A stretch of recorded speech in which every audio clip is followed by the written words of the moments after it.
аймақтағы жұмыссыздық деңгейін төмендету үшін экономиканың түрлі саласындағы жаңа жұмыс орындарын ашу шаралары жүріп жатыр.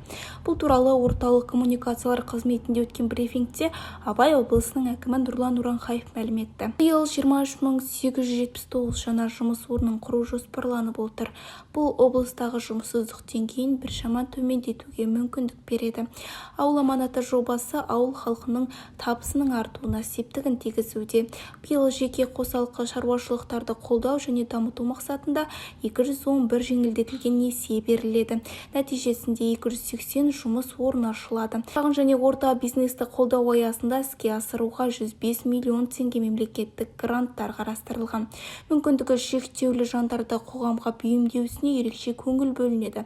16 шараларының аясын кеңейту үшін Семей және Аягөз қалаларында әрқайсысы 150 орынға есептелген балаларға арналған арнаулы әлеуметтік қызмет көрсететін екі орталықтың құрылысына жобалық сметамалық құжатнама әзірленуде.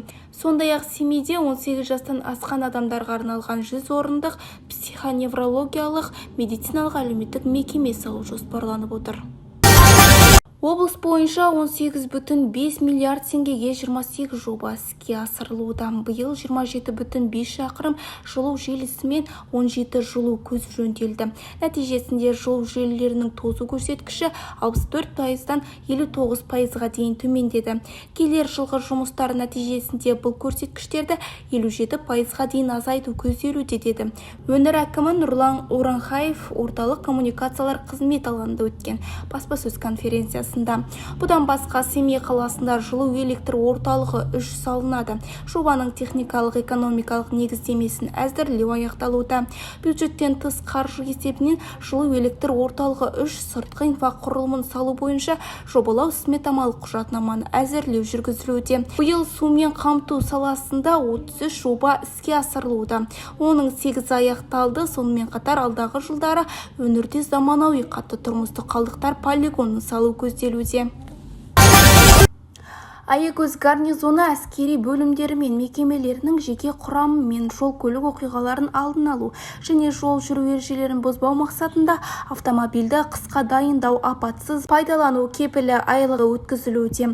Осы орайда Аягөз гарнизоны әскери полиция бөлімінің өкілдері гарнизондағы барлық әскери бөлімдердің жеке құрамына қысқа күрделі метеорологиялық жағдайдағы қауіпсіздік пен көлік құралдарын басқарудың ерекшеліктері тақырыбында сабақ өткізді.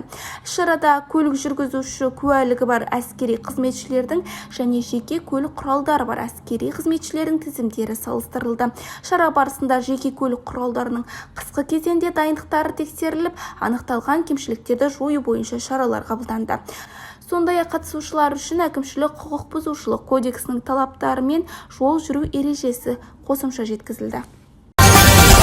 Семейде әскер қатарына шақырушыларды салтанатты түрде шығарып салу рәсімі өтті.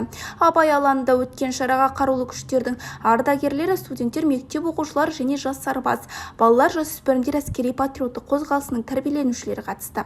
Салтанат шарада Абай облысы қорғаныс істер жөніндегі департаменті бастығының міндетін уақытша атқарушы полковник Қайрат Таттекенов, аналар жүрегі сарбаздар аналар кеңесі, республика қоғамдық бірлестігінің Абай облысы бойынша өкілі Айнұр Таттерова, сарбаздардың ата-аналар атынан Ерлан Жүнісов пен жас сарбаз Ернар Нұғманов сөз алып, өздерінің ізгі тілектерін жеткізді. Бұған қоса жиында мерзімді әскери қызметке шақырылғандарға Абай облысы әкімдігі атынан Келі Абай елі кітап альбомы естелік сыйлыққа табысталды.